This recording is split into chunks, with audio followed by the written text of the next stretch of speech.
Es para mí motivo de orgullo. Yo me había comprometido estar acá presente en esta fecha, fuese cual fuese el resultado. Es evidente que si hubiésemos logrado la coordinación nacional, pues este lugar no se daría abasto, porque como pasan estas cosas, cuando acá yo les decía que si lograba la coordinación, me iban a salir hasta familiares que no conocía, me iban a sobrar amistades. Alguna vez, estando en Guadalajara, hace poco, llegué al aeropuerto y se me acercó una persona, me dijo: ¿no te acuerdas de mí? No, la verdad que no me gusta.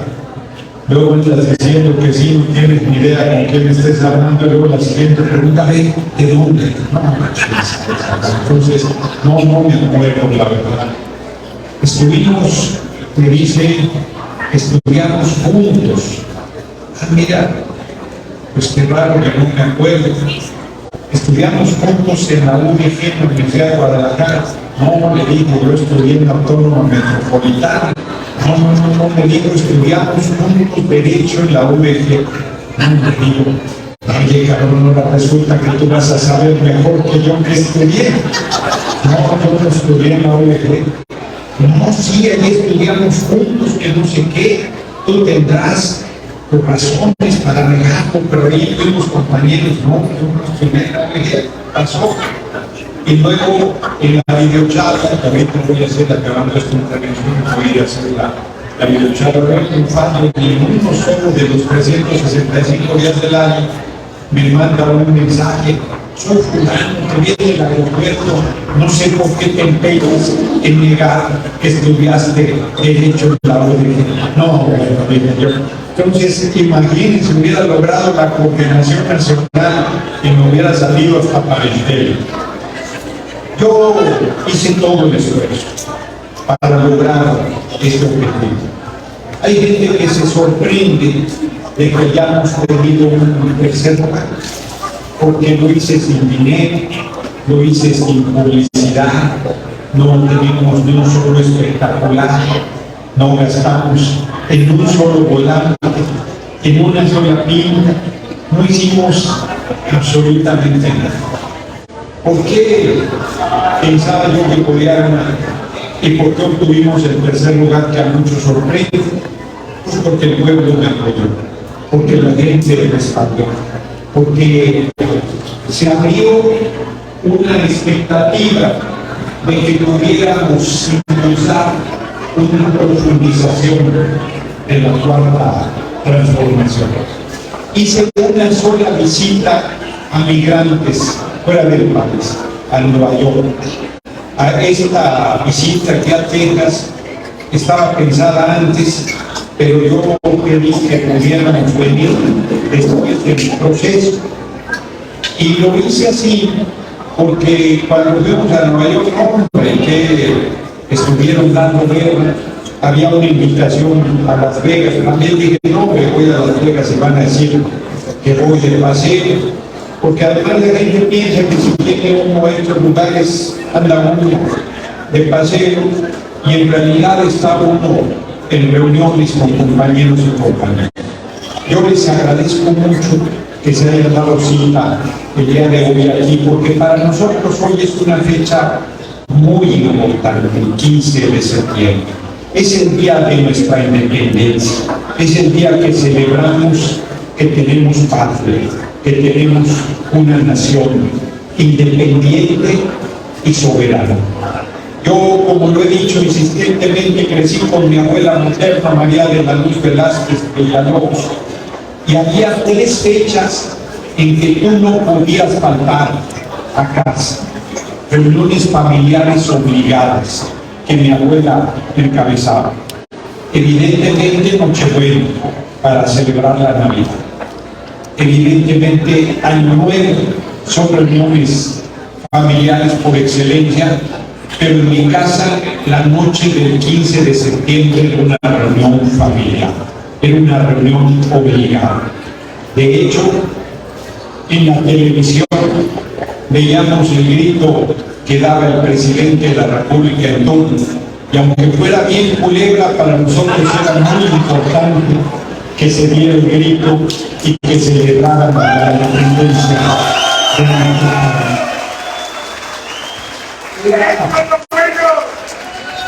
Era tan importante esa regla para nosotros que cuando se cantaba el himno, no importa que estuviéramos en casa, nos parábamos y de pie cantábamos el himno como si estuviéramos en el lugar donde se estuviera celebrando la ceremonia.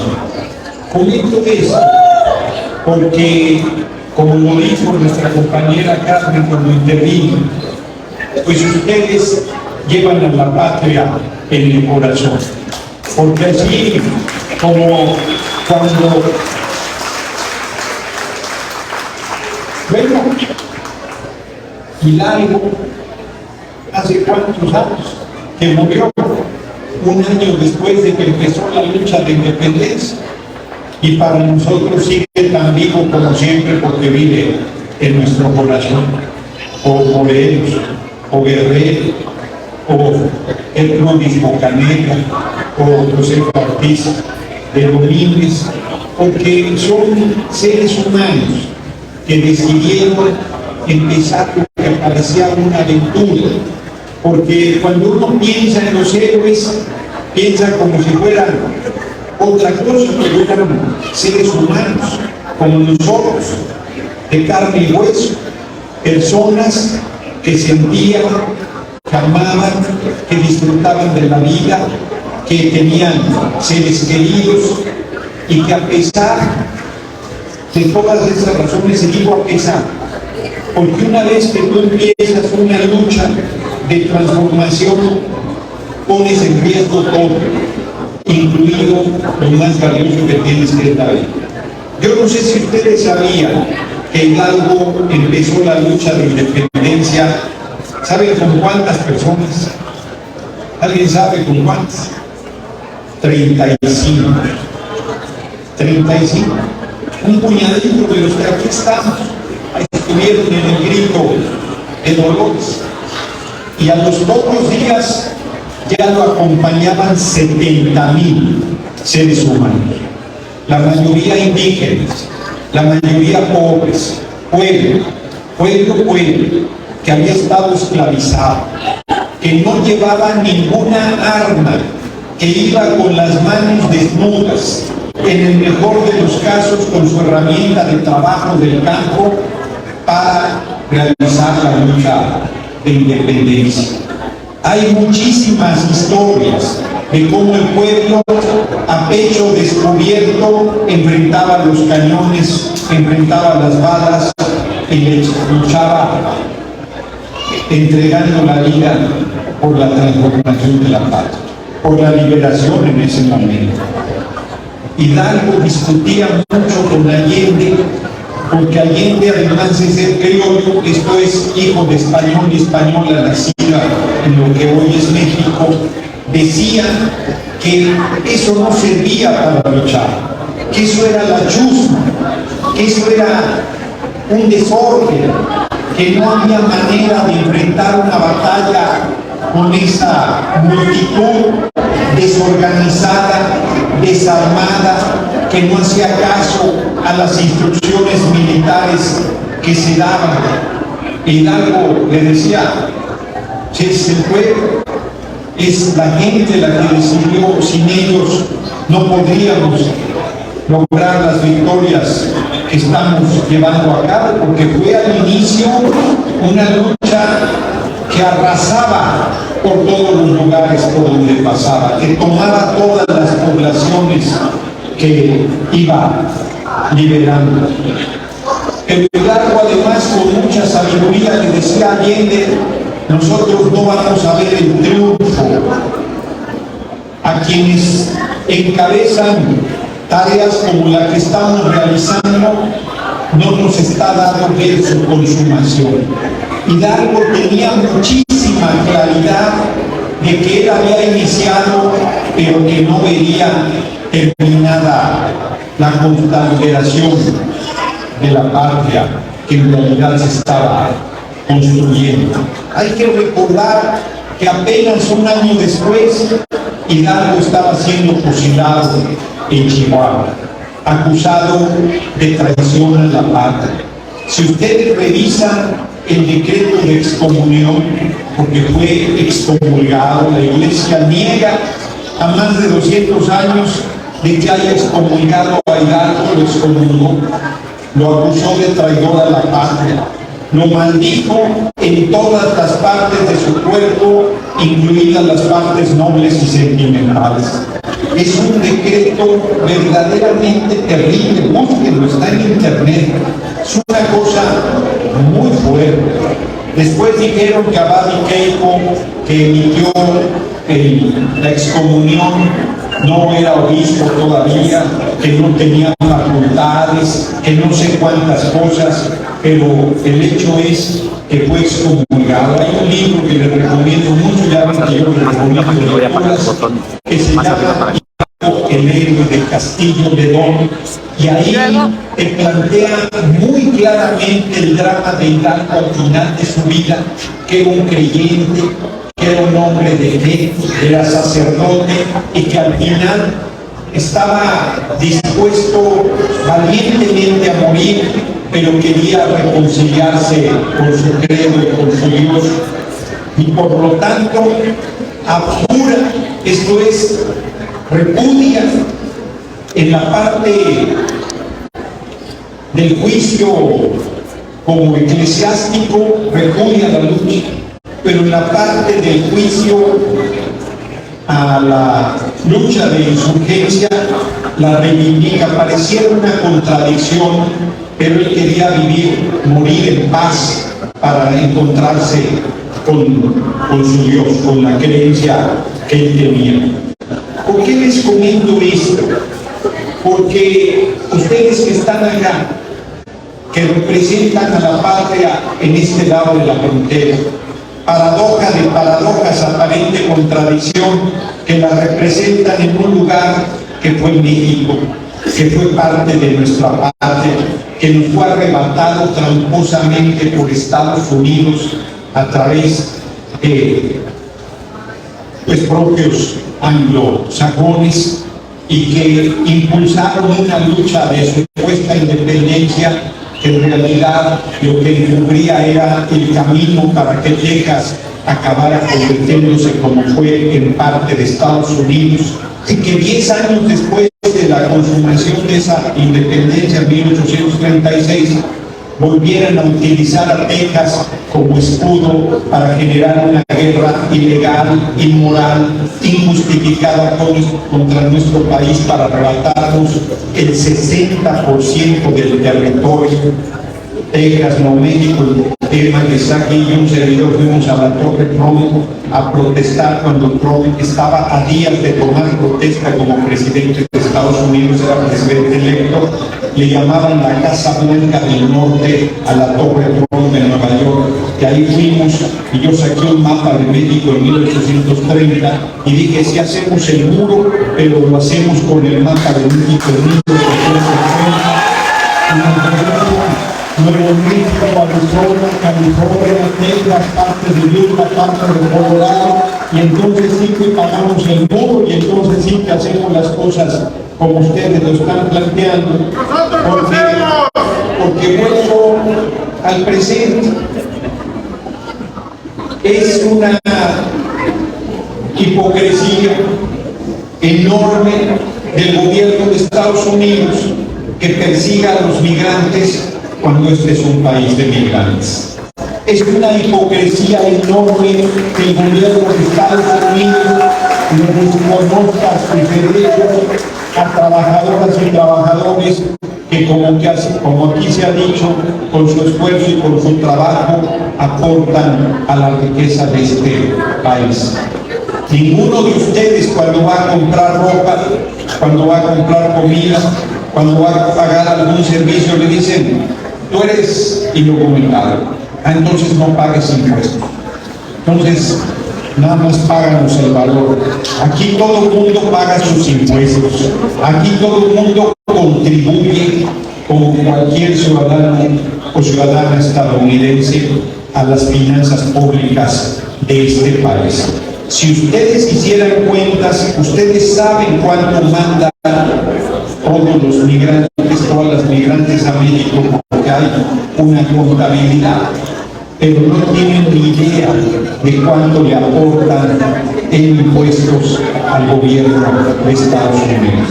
Yo en un cálculo así ligero, creo que le dan 10 veces más de lo que mandan de remesas a México. Entonces es una riqueza inconmensurable.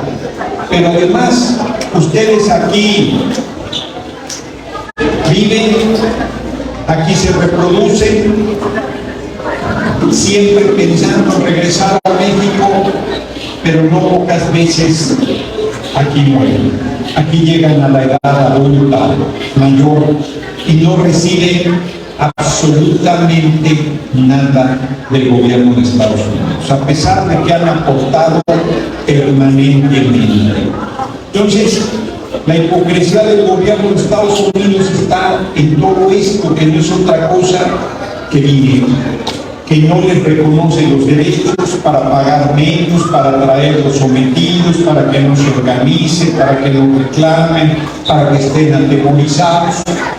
Porque además cualquier migrante que llegue a Estados Unidos encuentra trabajo. Cualquier persona que llegue a este lugar puede desarrollar con su esfuerzo el poder comer 3 veces al día, que es lo que la gente fundamentalmente está buscando. Entonces, si necesitan trabajadores y trabajadoras, ¿por qué los persiguen como si fueran delincuentes? ¿Por qué hace décadas que no hacen una amnistía migratoria? La razón es muy sencilla. Fíjense, voy a dar un aparente rodeo, un aparente digresión. Cuando los hoy afroamericanos luchaban por igualdad de derechos entre negros y blancos, porque los negros, a pesar de haber nacido en Estados Unidos, no les daban el derecho al voto, no les permitían ir a las mismas escuelas, no les permitían hospedarse en un hotel, no les permitían ir a cualquier restaurante como cualquier persona que tuviera un dinero para pagar. Estoy leyendo, casi terminando, una biografía de cerca de 1000 páginas sobre Mohamed Ali. ¿Se acuerdan ustedes de Mohamed Ali, un boxeador que fue de pesos pesados, que fue extraordinario? Pues era campeón olímpico, era campeón de los pesos pesados del mundo y no podía ir a cualquier restaurante porque era negro. Si iba no le servían, si iba lo corrían del lugar. Y ellos dieron una lucha muy importante, muy poderosa. Y no le dijeron a sus países en África, que ni siquiera sabían de qué país de África venía, que viniera a apoyarlos, que viniera a respaldarlos, que alzara la voz por ellos. No fue así. Esa gente enfrentó represión brutal, enfrentó el racismo bárbaro que sigue existiendo en este país, enfrentó dificultades enormes a pesar de estar en su tierra. Finalmente, Martin Luther King, yo ya saben que soy ateo, él era creyente, era ministro del culto, fue premio Nobel de la Paz, y la lucha es muy difícil. Entre compañeras y compañeras siempre hay celos, siempre hay envidia, siempre hay división, siempre hay dificultades, no es sencillo. Y a Martin Luther King, que era un gigante, cuando participaba, si lo metían a la cárcel decía que se hacía el mártir, si no lo metían a la cárcel decían que qué casualidad. Y él, que encabezó muchas luchas, encabezó una en Birmingham. Él era sacerdote en Montgomery y fue una represión brutal. Hay una película que se llama Selma, que se la recomiendo mucho. Metían a la cárcel a las mujeres, a los hombres, a las niñas, a los niños que se manifestaban. Era terrible, solo porque pedían derecho al voto, por ejemplo, a votar igual que cualquier ciudadano o ciudadana norteamericana, y la integración que sigue siendo relativa, que sigue siendo forzada. Entonces, estaba en la cárcel de Birmingham y sus compañeros, compañeras le reclamaban que él era el culpable de la represión, que por su culpa estaba pasando todas esas cosas terribles de encarcelamiento, de violencia, de brutalidad en contra del pueblo negro. Me decían, hay que negociar, tenemos que negociar, ese es el camino que debemos realizar. Y él les decía, claro que hay que negociar, por supuesto que hay que negociar, es obvio que hay que negociar, pero para negociar hay que pensar las cosas a todo lo que den para que el adversario reconozca que tiene un problema y lo obliguemos a sentarse a negociar. ¿Qué problema tiene el gobierno de Estados Unidos para que haga una amnistía a los migrantes de México, de Latinoamérica y del mundo? ¿Cuál es la señal de alarma que tiene que le diga que es necesario resolver ese problema? ¿Cuál es la voz de exigencia que se manifiesta en ese sentido?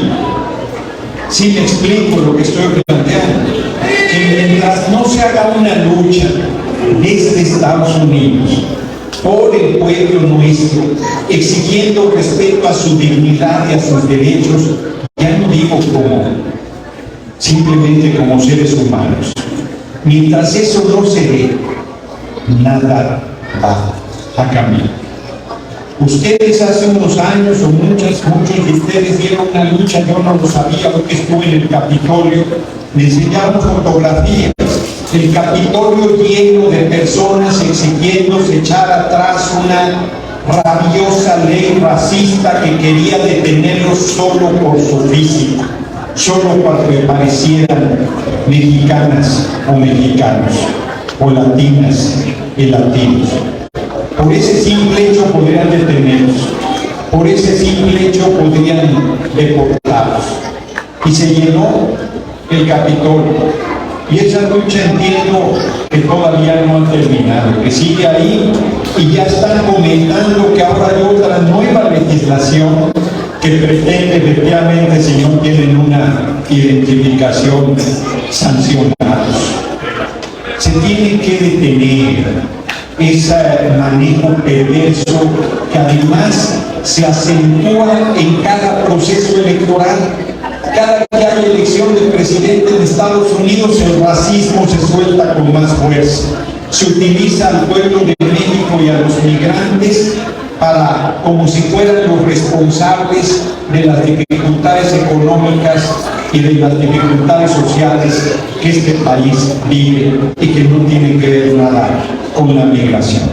Los migrantes aquí, igual que quienes llegan a México, fíjense, a mí me da mucha vergüenza que haya mexicanos y mexicanas que hablan de los migrantes que llegan a México para venir a Estados Unidos, dicen las mismas barbaridades que los anglosajones dicen aquí de ustedes, que son locos, que son sucios, que son delincuentes, que vienen a quitar el trabajo en el mejor de los casos, que no son, como si no fueran seres humanos que merecen el derecho a ganarse la vida como cualquier persona. Inclusive migrantes que repiten ese discurso en contra de los migrantes, olvidándose de todo lo que lucharon, de todo lo que sufrieron, de todo lo que vivieron y de todas las dificultades que siguen viviendo solo por el hecho de ser migrantes. Lo que yo quiero decirles en esta intervención, en esta fecha tan importante, es que nosotros, yo soy diputado con licencia, soy parte del movimiento que gobierna en este momento el país con el compañero presidente López Obrador a la cabeza, y nosotros tenemos que lograr que los consulados les den un trato correcto, digno, humano. Yo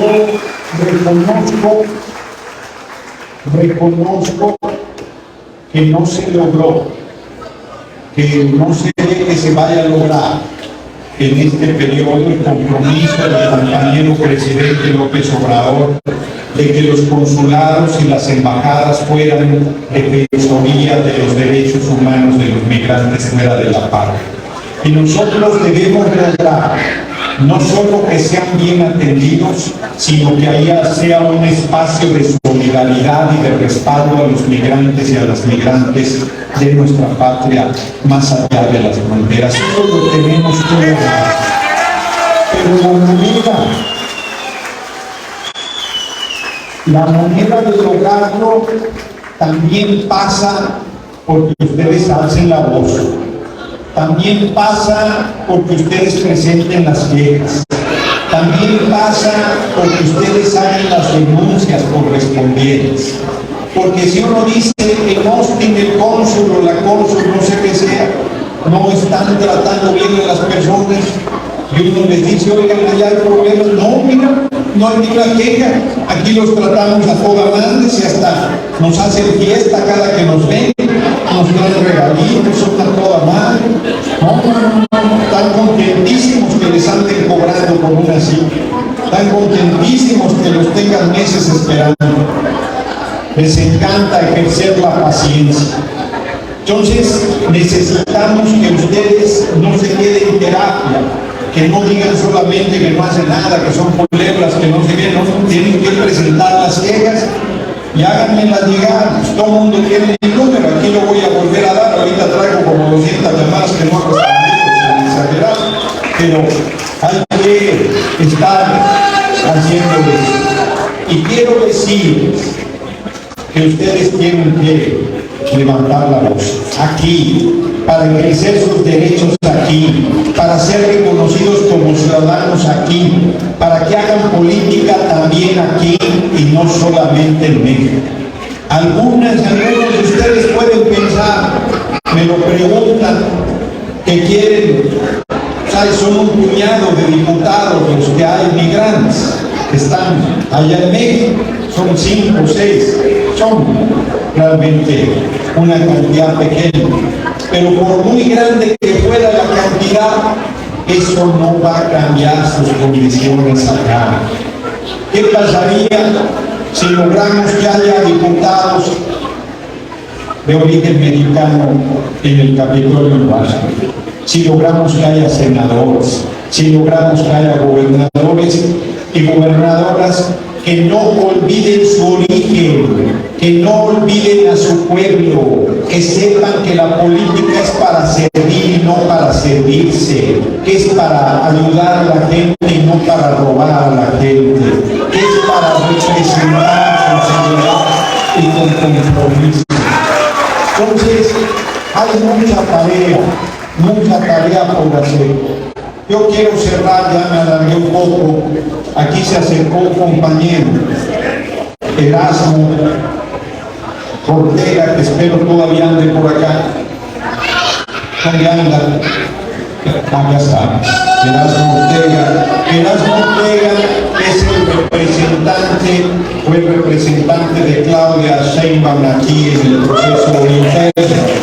Entonces, Erasmo venía aquí al templete y yo le dije, pues los compañeros organizaron el evento, usted decía unidad, sí, unidad de todas y de todos, no solamente de quienes estamos en el movimiento, quienes han apoyado a Ricardo Monreal, quienes han apoyado a Claudia, quienes han apoyado a Marcelo, quienes han apoyado a Velasco, quienes han apoyado a Dan Augusto.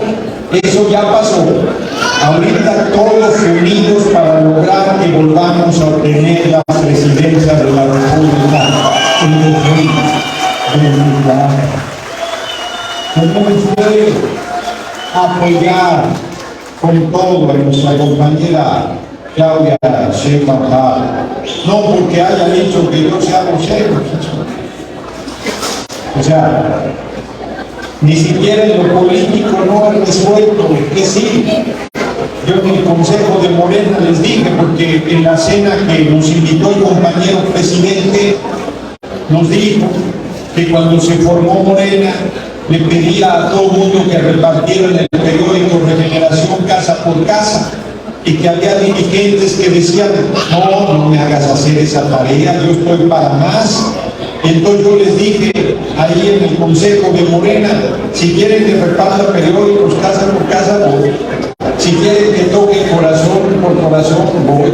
La trinchera que me digan, ahí estaré. Y si quieren que vaya adelantito del rancho del compañero presidente, también allá voy. No tengo problema. A mí, si tengo o no tengo cargo, no es que me dé igual, pero ya tengo muchos años en la política como para saber que con cargo o sin cargo tú puedes hacer las cosas con mayor o menor dificultad, ciertamente, pero eso no hace. A veces te ayuda un cargo para potenciar tu voz, para potenciar la lucha, pero no es fundamental, no te va la vida. Entonces yo en lo personal no sé qué voy a hacer cuando me preguntan, pues no sé, porque luego es muy difícil las cosas ahí en la política, no sé qué me depare la vida, pero eso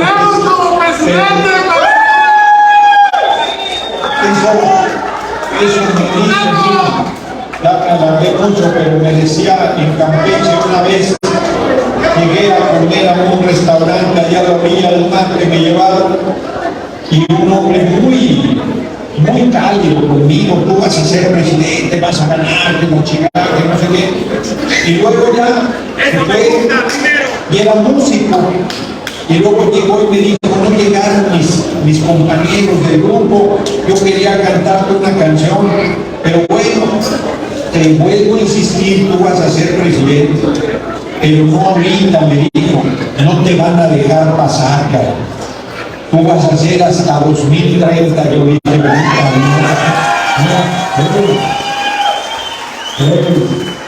si todavía no ganamos la de 2024, ya están pensando en la de 2030. ¡Sí vamos a ganar! Y entonces, no, el presidente es el compañero presidente López Obrador. Y luego va a ser que habla. Y luego dicen que 2030, yo les digo, pues si ni siquiera sé si voy a estar vivo mañana, cabrón, es que estaba haciendo planes para 2030. No. Yo de verdad lo digo. Con eso voy a cerrar. Claro que me hubiese gustado mucho ganar. Claro que me hubiera gustado mucho que me tocara encabezar al movimiento.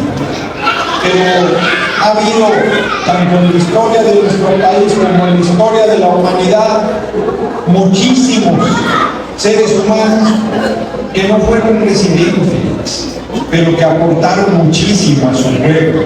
Hace rato les hablaba de Martin Luther King, pues no fue presidente.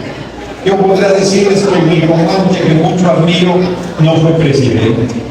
Ricardo Flores Magón, que fue migrante, se tuvo que venir a Estados Unidos por la persecución de Porfirio Díaz, murió en una cárcel en Liverpool, acá en Estados Unidos, solo por pensar diferente. No fue presidente y hizo una aportación enorme. Ni Villa, ni Zapata fueron presidentes. Podría hacer una lista larguísima. Gandhi no fue presidente de la India. Podría hacer una lista larguísima de seres humanos que no fueron presidentes de su patria y que sin embargo dejaron una herencia y una aportación enorme por su lucha y por su compromiso con la gente. Yo quiero terminar diciendo otra vez el libro que estoy leyendo de Mohamed Ali. Mohamed Ali en los 70s ganó $5 millones por pelea. Era muchísimo más dinero del que hoy representan $5 millones, que es un chingo de dinero. Y murió al final con muchas dificultades económicas. Pero aunque hubiera muerto millonario, a la hora que te chupa la bruja, no te llevas nada. Piensen un segundo, solo por un segundo, que ustedes en este momento les dijeran que tienen una enfermedad terminal y que se los va a chupar la bruja rapidito, que no van a tener más que un mes de vida más. ¿De qué habrá servido todo lo material? ¿De qué habrá servido toda la preocupación por la concentración de cosas materiales? ¿Qué consuelo nos daría el que tuviésemos cualquier cantidad de millones de dólares, como el fin que tiene 90.000 millones de dólares? Cuando se lo chupe la bruja, no se va a llevar nada. Desnudos llegamos y con lo puesto nos vamos.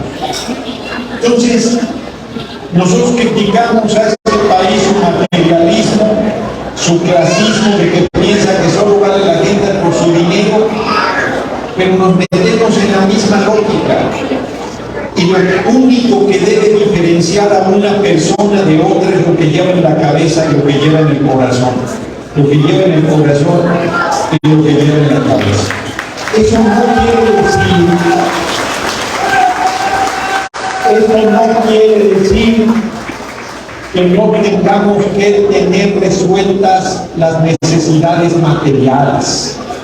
Eso no quiere decir que no tengamos claro que nadie debe sufrir por carencias económicas, que todo el mundo debe comer 3 veces al día, que todo el mundo debe tener atención médica y acceso a educación pública y gratuita, que en este país es impensable.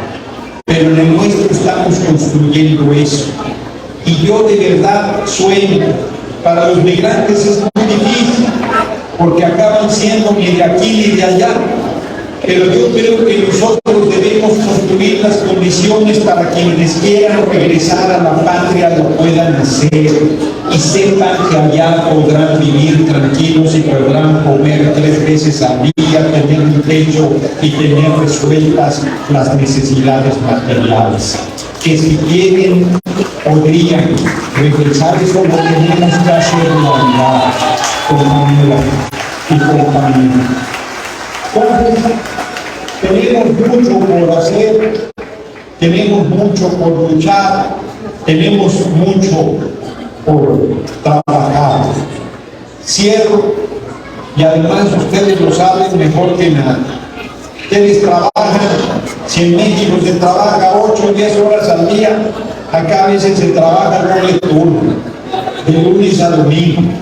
No saben otra cosa que trabajar en la vida, es más que trabajar. Hay que también disfrutar de la vida. Y luego cuando llegan a la adultez mayor, nadie les echa el colazo porque ya dejaron de tener billetes grandes que mandar. Todo eso lo tenemos que cambiar, compañeras y compañeros. Entonces, yo termino planteando mi compromiso puntual, por un lado, de buscar a la canciller y decirle que hay muchos reclamos del consulado aquí en Austin, en otros lugares, en Fresno, en todos lados, ¿verdad? Y que necesitamos revisar ese tema. Me insiste, yo no soy el secretario particulero de Claudia Sheinbaum, esa tarea no me toca. Me dicen que si va a venir a Estados Unidos, yo francamente creo que va a venir, yo creo que vendrá en algún momento. Ahorita estamos en un proceso que no es campaña, es de organización interna. De hecho, yo voy a estar el 17 en Dallas. Ya haré un video pidiéndoles su comprensión a los compañeros, porque mañana en la noche me regreso para acompañar a Claudia a una gira en Michoacán. Entonces aprovecharé para comentarles que hay interés de los migrantes de que venga a algunos lugares de Estados Unidos a tener reuniones con la comunidad de mexicanas y mexicanos para hacer también compromisos y comunicación directa para seguir impulsando la lucha de los mexicanos y mexicanas y seguir dándoles la mano en este proceso de transformación que estamos haciendo, que se llama la cuarta transformación. Esos compromisos yo me llevaría conmigo. Les agradezco mucho de verdad que se hayan dado cita aquí, seguirán aquí con el festival. Me habían pedido que eventualmente diera un grito. Yo les pido que me liberen de esa responsabilidad y que me toca a la hora que ese grito veamos al compañero presidente que desde el Zócalo va a estar dando el grito de independencia, que es a quien le corresponde. Ahorita que veía una compañera allá, quiero una última cosa. Son muy generosos, muy generosas, yo se los agradezco mucho de corazón. No es necesario que hagan ninguna cooperación de ningún tipo a mi persona, me siguen apoyando. Yo les digo, no hombre, no, párenle ahí. Yo estoy muy agradecido, yo sé que es un acto de amor, que es un cariñito, pero no es necesario. Y en el Capitolio se acercó una familia ahí muy cariñosa y me decía el compañero: es que te veo apático, creo que fue la palabra que utilizó. No es eso. Lo que pasa es que la gente quisiera que uno anduviera todo el tiempo risueño, con cascabeles, celebrando la ciudad. Pues no, uno es ser humano también. De repente te duele un huevo, pasa alguna dificultad, pues es igual que cualquier persona, y la gente no lo sabe, la gente no sabe si traes algún malestar. Entonces, pero que no haya duda, como lo dije en el Consejo de Morena, yo voy a estar en la lucha del pueblo de México hasta el último segundo de mi vida,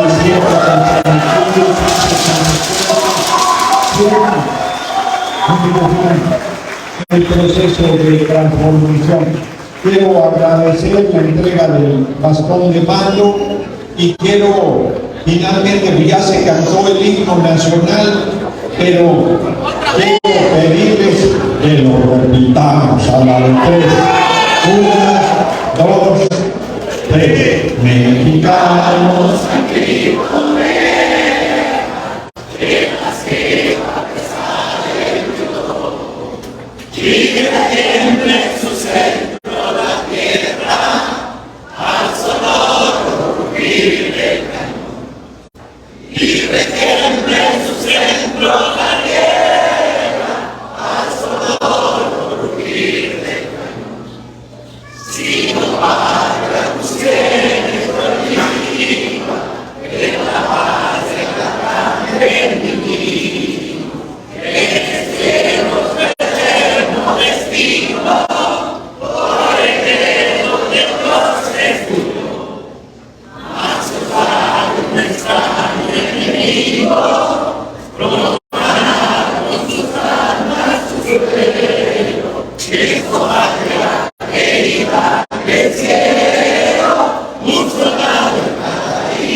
¡viva México! ¡Viva México! ¡Viva México!